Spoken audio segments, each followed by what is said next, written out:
Without further ado, it's about 1 o'clock. Maybe we'll wait another minute or so, and all is well.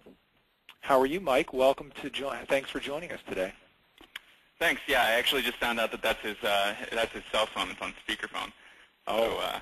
So, we'll go with our previous theory then that it's probably not working. Good theory. Yeah, I'm doing great. Good. So thanks for joining us again. You were a popular celebrity figure on these monthly webinars, so we're glad to have you back and diving into some new data. So on we go here. So I wanted to dive in today and talk a little bit about our famous 4 or 5 slides here, maybe 6, on what is content marketing. And then I'm going to dive right into some tips and advice on competitive intelligence before Mike takes things over. Then we'll finish up with we'll answer as many questions as we can within, as long as you want to continue onward. So look forward to starting away here. So what is content marketing? It's really the art of listening to the wants and needs of your customers, and we're doing that now in a variety of ways, most importantly looking at your search box, what people are looking for, looking at the social media world, looking at your analytics on what your hot keywords are that people are currently finding you on, looking at certainly the popularity, and most importantly, believe it or not, here at ideaLaunch, we're actually trying to talk with customer service representatives to learn what problems their customers are calling in for, and of course traditional questionnaires of are an important element to gather data about what are the wants and needs of your customers.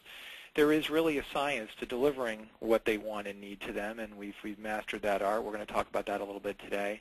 And certainly using content and knowledge as the new pipeline for leads is what content marketing is really all about. And of course using technology to score those leads to see who's most likely to convert. So we're moving away from a marketplace where we're cold calling the people that don't know anything about our company, and instead we're calling on people that have interacted with the content assets and the education that we're bringing to the table. It's certainly keeping tabs on the competition with intelligent tools, SpyFu being my personal favorite, but the data is out there and the tools are out there, and I've added some new tools to the list that I think you'll find interesting. So take a look at that in a future download of this presentation. It's certainly constantly testing campaigns. As it turns out, A/B testing and multivariate testing are critical parts to the content marketing process, and including inbound marketing and enhancing and improving conversion rates. Little plug for Tim Ash's conversion conference that I'll be speaking at in San Jose the first week of May. If anybody's in the San Jose area and wants to stop by that conference, send me a ping and I'll try to get you a free pass to the show floor or something. Can't promise that, depending upon how many people respond, but send me a tweet, maybe at Byron White, and I'll try to get back to you and see if I can help you out and get you in the conference. But it is a great conference. I'd encourage everybody to take a look at that. And certainly measuring readers' engagement and their desire for more. To me, that's the ultimate test of whether content is quality or not, and something we really stay close to. So let's dive into some competitive intelligence. I've got not that many slides here I want to buzz through with you, maybe about 15 or 20. So I'm just going to spend a few minutes going through some of these tips and advice on competitive mapping and competitive intelligence. First of all, I think that these are sort of the big 5 things you need to take a look at. Determine who matters to you. I think limiting the number of competitors you're looking at and looking at them one at a time and gathering data is really the right strategy.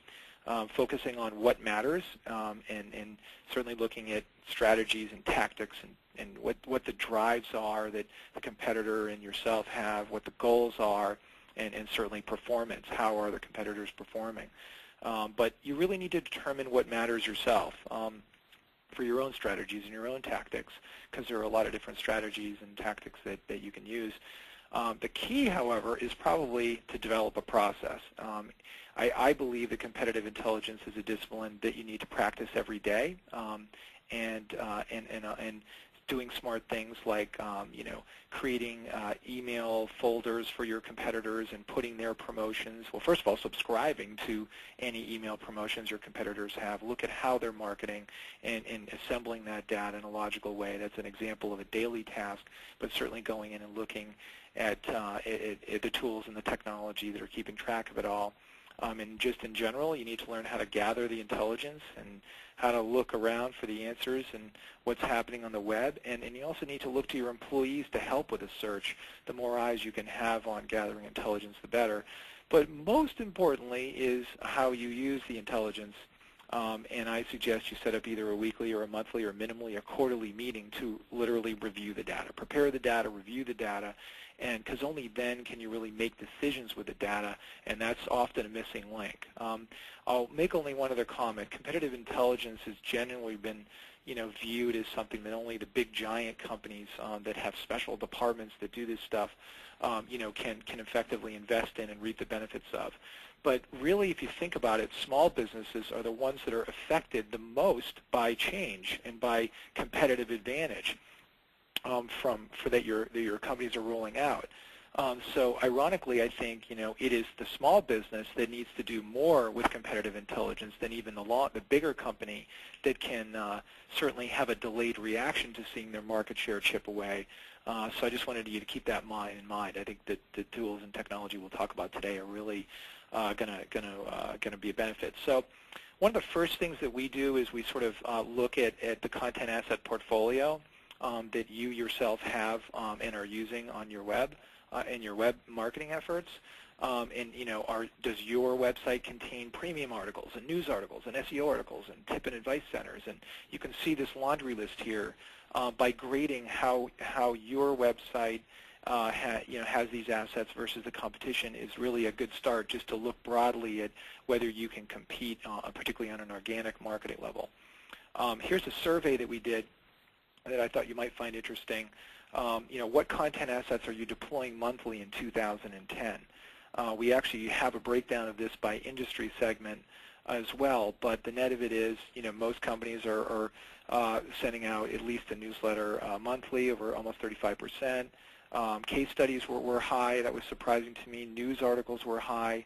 Premium articles not as low. But look at the opportunity. Not many people are using Facebook and Twitter on a regular basis with the customers that we surveyed. So I thought you'd find that interesting. Then we also wanted to just show you this graph of who's using what and when. As far as who's blogging daily, only 20% of the marketplace. Whose plans to be blogging throughout the course of the year. So this was really quite revealing. Printed books was shocking to me in that 47% of the people that we responded to said that they were planning on printing a book in probably their individual role or their company role. That was a really shocking surprise to me in that printed book publishing might become something that's important to develop and establish your authority status.